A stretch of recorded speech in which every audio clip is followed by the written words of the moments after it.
అక్షరాలు ఎప్పుడూ ఒంటరివే. జత చేస్తే పదాలవుతాయి, పదాలను కలిపితే కథలు కవిత్వాలు అవుతాయి. జీవితం కూడా అంతే. ఒంటరిగా ఉంటే ఒక్కరే, కలిసి ఉంటే కలదు కమ్మని కథలాంటి కుటుంబం. అలాంటి మా కమ్మటి ఉమ్మడి కుటుంబాలలో పెరిగిన మా 70s కిడ్స్ బాల్యం ఎలా ఉండేదో, పెద్దలు మాకు పనులు పద్ధతులు ఎలా నేర్పించేవారో ఓసారి గుర్తు చేసుకుందామా? ఆదివారం నాడు అమ్మ తలస్నానం చేపిస్తా అంటే మేము కుంకుడుకాయలు మందార పాకులను దంచి ఇస్తే నానమ్మ వాటిని వేడి గంజిలో వేసి నానబెట్టి ఇచ్చేది. గంజిలో ప్రోటీన్, విటమిన్ బి అధికంగా ఉంటుంది. దీనివల్ల జుట్టు రాలడం తగ్గి చాలా మృదువుగా తయారవుతుంది. ఇప్పుడు వాడే హెయిర్ సిరమ్స్ కన్నా 100 రెట్లు ఎక్కువగా పనిచేస్తుంది. కావాలంటే మీరు వాడే షాంపూని వాటర్కి బదులుగా గంజితో కలిపి తలస్నానం చేసి చూడండి.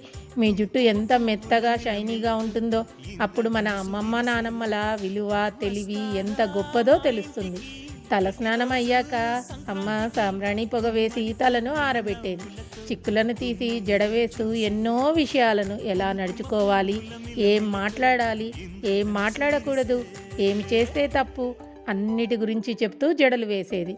అమ్మకు కదలకుండా దొరికేది అప్పుడే కదా. మరి మనము చేతిలో ఇప్పటిలా ఫోన్స్ లేవు. తల ఏమో అమ్మ చేతిలో ఉండేది. ఇక అమ్మ ఏం చెప్పినా భగవద్గీతలా తలకెక్కేది. అప్పుడు జడలు కూడా అంత పెద్దగా ఉండేవి. మరి అమ్మ చెప్పాలనుకున్నవన్నీ చెప్పగలిగేది. బుడిబుడి అడుగుల ఆలంబన అమ్మ, తడబడు అడుగుల సవరణ అమ్మ. అలా అమ్మ మేము చేసిన తప్పులను మృదువుగా, మాకు అర్థమయ్యేలా తెలివిగా కదలకుండా కూర్చోబెట్టి చెప్పేది. మాకు బాగా అర్థమయ్యేది. నానమ్మ అందిస్తుంటే అమ్మ పూలు కట్టేది. అది చూస్తూ ఎలా మెలక తిప్పాలో చూస్తూ చాక్లెట్ల పేపరు మడత పెట్టి పూలు కట్టడం నేర్చుకునేవాళ్ళం. చాక్లెట్ కాగితాలైతే తెగకుండా మాల కట్టడం వచ్చేది. ఇక అమ్మ మల్లెల కాలంలో మల్లెపూలు, చామంతుల కాలంలో చామంతులు, సీతజడ పూలు మధ్యలో పెట్టి మాకు పూల జడలేసి మురిసిపోయేది. ఇక 10 గంటలకు టీవీలో వచ్చే మహాభారత్ చూడ్డానికి అందరం స్నానం చేసి టిఫిన్ చేసి ఒక VIP రాకకి ఎదురు చూసినట్టుగా టీవీల ముందు కూర్చునేవాళ్ళం.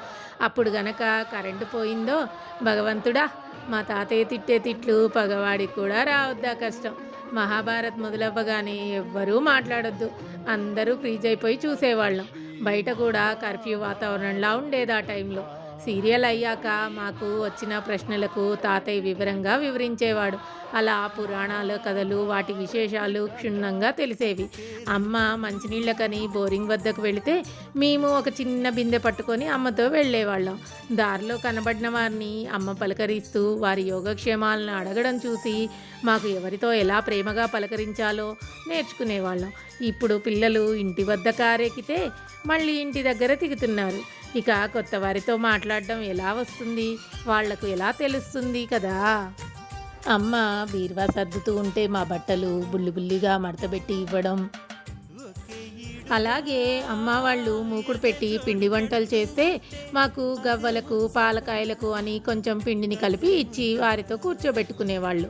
అవి చేస్తూ వేడి నూనెతోటి మంట వద్ద అమ్మ వాళ్ళు ఎలా చేస్తున్నారో చూసి నేర్చుకునేవాళ్ళం. ఇప్పుడు అలా పని పెట్టుకుంటే పిల్లలు మీరు టీవీ చూడండి, లేకుంటే ఆడుకొని రండి, ఆ పని అయ్యే వరకు డిస్టర్బ్ చేయకండి అని పంపించేస్తున్నారు. మరి పిల్లలకు అమ్మ చేసే పని, ఆ పనిలోని ఒడుపు ఎలా తెలుస్తుంది? అన్నీ చదువుకుంటే రావు కదా. ఇక వేసవిలో మామిడికాయ పచ్చడి పెట్టడం అంటే ఒక పండగలా ఉండేది. మేము మా చిన్ని చిన్ని చేతులతో ఎల్లిపాయలు వలిచి అమ్మకు సహాయం చేసేవాళ్ళం. పచ్చడి జాడీకి బొట్టు పెట్టి ఆ సంవత్సరం జరగాల్సిన శుభకార్యాలన్నింటినీ చెబుతూ ఈ పచ్చడి వాటికి ఉపయోగపడాలని కోరుకుంటూ నానమ్మ పచ్చడిని జాడీలో పెట్టేది. చివరిగా ఆ గిన్నెలో కలిపే అన్నం కోసం అందరం ఎదురు చూసేవాళ్ళం. నానమ్మ ముద్దలు పెడుతూ ఉంటే అబ్బా, ఇప్పుడు గుర్తొచ్చినా నోట్లో నీరూరుతుంది కదబ్బా. పచ్చడిని 3వ రోజు కలపగానే చిన్ని చిన్ని బాక్సులలో పెట్టి నాన్నతో వెళ్ళి చుట్టాలందరికీ ఇచ్చి రమ్మనేది. అలా వెళ్ళడం వల్ల ఒక విశేషమైన దాన్ని ఏదైనా చేసుకుంటే నలుగురికి పంచాలనే విషయం నేర్చుకున్నాం. అలాగే నలుగురు పచ్చళ్ళు ఒకే రకాన్ని డిఫరెంట్ టేస్ట్లను టేస్ట్ చేయడం వల్ల రుచులలో డిఫరెన్షియేషన్ కూడా తెలిసేది. నలుగురికి ఇవ్వడం, నలుగురు మనకి ఇవ్వడం, ఆ రోజులే వేరబ్బా. ఇక వేసవి సెలవులు రాగానే తాతయ్య దగ్గర నుండి ఉత్తరం వచ్చేది. బ్రహ్మర్షి వేదమూర్తులైన బావగారికి, దైవ సమానురాలైన అక్కయ్య గారికి నమస్కరించి వ్రాయినది ఏమనగా, ఇక్కడ అందరూ క్షేమము, అక్కడ అందరూ క్షేమము అంటూ అందరినీ పేరు పేరున పలకరించి మమ్మల్ని పంపించవలసిందిగా తీసుకొని వెళ్ళడానికి తాను వస్తున్నట్టుగా తెలుపుతూ ఉత్తరం రాసేవారు. దీనివలన ఇంటి పెద్దల పేరు మీద ఉత్తరం రాయడం, వారి అనుమతి అడగడం వల్ల ఇంటి పెద్ద మాట ఎంత విలువైనదో, వారికి ఎంత విలువ ఇవ్వాలో తెలుసుకున్నాము. ఇక ఉత్తరం అందిన వెంటనే ఇక తాతయ్య రాక కోసం బ్యాగు సర్దుకొని మరీ ఎదురు చూసేవాళ్ళం. తాతయ్య వచ్చి కుడుకలు పళ్ళు పెట్టి మరీ తీసుకొని వెళ్ళేవాడు. ఇక పిన్ని పిల్లలు మేము సెలవులన్నీ పండగే పండగ. మామిడి పళ్ళు పంచుకోవడం, సాయంత్రం కాగానే డాబా మీద నీళ్లు చల్లి చల్లబడగానే రాత్రి కాగానే పైకి పక్క బట్టలన్నీ మోసుకొని వెళ్ళి వెన్నెల్లో అమ్మమ్మ, తాతయ్య, చెల్లెళ్ళు, తమ్ముళ్ళు, పిన్ని, బాబాయ్ అందరం కబుర్లు చెప్పుకుంటూ పడుకునేవాళ్ళం. చినుకులు పడగానే ఏహే అవే తగ్గుతాయిలే అని నిండా కప్పుకొని, మరీ పెద్దగా పడితే అప్పుడు టకటకా కిందికి పరిగెత్తి వాళ్ళం కదా. నిద్ర చెడినా అదే సరదా. ఇక ఇలా ఉమ్మడి కుటుంబంలో పెరగడం వల్ల ఆనందంతో పాటు అందరి మనస్తత్వాలు ఎవరితో ఎలా ఉండాలో బాగా అర్థమయ్యేది. ఒక విషయాన్ని మాకు చెప్పాలంటే ఇలా చెప్పేవారు. తాతయ్య ప్రేమతో కూడిన కంగారు భయంతో చెప్పేవాడు. అమ్మమ్మ గారాబంగా ప్రేమగా చెప్పేది. నాన్న క్రమశిక్షణ ఏమీ అవుతుందోనన్న భయంతో చెప్పేవాడు. అమ్మ ప్రేమతో వెనకేసుకొచ్చే విధంగా చెప్పేది. పిన్ని ఖచ్చితత్వం, నిజం అయితే కోపం వచ్చినా స్థిరంగా ఖచ్చితంగా చెప్పాలి, నిజానికి భయపడవద్దని చెప్పేది. బాబాయి మాకు ఇష్టమైన ఎల్లో గులాబీలు కొనిచ్చి సంతోషంగా ఉన్నప్పుడు చెప్పేవాడు.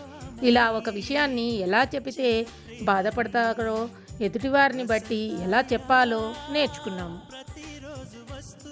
తాతయ్య గాంభీరం, నానమ్మ ప్రేమ, మేనమామ గారాబం, మేనత్త అలక, అమ్మమ్మ మురిపం, నాన్న క్రమశిక్షణ, బాబాయి ముద్దు చేయడం, పెదనాన్న అంటే భయం, భక్తి, ఇలా కుటుంబంలోని అన్ని మనస్తత్వాలను చూడడం వల్ల ఎవరు ఎలా మాట్లాడతారు, ఎవరితో ఎలా నడుచుకోవాలి అనేది మాకు చాలా ఈజీగా అర్థమయ్యేది. కానీ ఇప్పటి పిల్లలకు అది లేకపోవడం వల్ల స్కూళ్ళల్లో, ఆఫీసులలో ఎదురయ్యే చిన్న చిన్ని మాటలకే డిప్రెషన్స్లోకి వెళుతున్నారు, చాలా బాధపడుతున్నారు. ఉమ్మడి కుటుంబాలలో తేడాలు రావనేది ఏమీ ఉండదు. చిల్లుగారెకు చిల్లు ఉంటుంది. ఆ చిల్లు వల్లే నూనె వేడి చుట్టూ తగిలి గారె బాగా ఉడికి టేస్ట్గా క్రిస్పీగా వస్తుంది. సమస్య అంటూ వస్తేనేగా సొల్యూషన్ కూడా వచ్చేది, మనము నేర్చుకునేది. గారెకున్న చిల్లుని చూడకూడదు, గారె రుచి చూడాలి. అప్పుడే కదా గారె కమ్మదనం, కుటుంబం కమ్మదనం తెలుస్తుంది. ఇప్పటి పిల్లలకు ప్రేమగా పెంచుతున్నామనే భావనతో సమస్య అనేది తెలియకుండా పెంచడం వల్ల చిన్ని చిన్ని సమస్యలకే వాళ్లకు భూతద్దంలో చూసినట్టుగా పెద్దగా కనిపించి డిప్రెషన్స్లోకి వెళ్తున్నారు. గంజి హెయిర్ అండ్ స్కిన్కి చాలా ప్రాముఖ్యత ఉన్న ఔషధం అనే చెప్పొచ్చు. హెయిర్లో దీన్ని అప్లై చేయడం వల్ల కుదుళ్ళు చాలా గట్టిపడి మెత్తగా మృదుగా ఉంటాయి. దీంట్లో ఇనోసిటాల్ అనే మెడిసినల్ వాల్యూస్తో పాటు ప్రోటీన్స్ కూడా ఉంటాయి. గంజిలో ఒక స్పూన్ మెంతులు నైట్ అంతా నానబెట్టి మార్నింగ్ మెంతులు తీసేసి ఒక స్ప్రే బాటిల్లో పోసి సిరం అప్లై చేసినట్టుగా అప్లై చేసి హాఫ్ అన్ అవర్ తర్వాత హెడ్ బాత్ చేస్తే హెయిర్ కుదుళ్ళు చాలా స్ట్రాంగ్గా మారుతాయి. రిజల్ట్ మీరే చూస్తారు కదా. అలాగే ఇది ఫేస్ ప్యాక్ లాగా వాడడానికి కూడా చాలా బాగా ఉపయోగపడుతుంది. స్కిన్ ముడతలు తగ్గుతాయి. స్కిన్ టైట్నింగ్ ప్యాక్ లాగా ఉపయోగపడుతుంది. దీనివల్ల నల్ల మచ్చలు ఏమైనా ఉన్నా తగ్గి రంగుగా కనబడతారు. గంజి చాలా ఉపయోగపడుతుంది, ఒకసారి ట్రై చేసి చూడండి. ఇది రోజు కూడా వాడవచ్చు, వీలైనప్పుడైనా వాడవచ్చు. రిజల్ట్ చాలా బాగుంటుంది.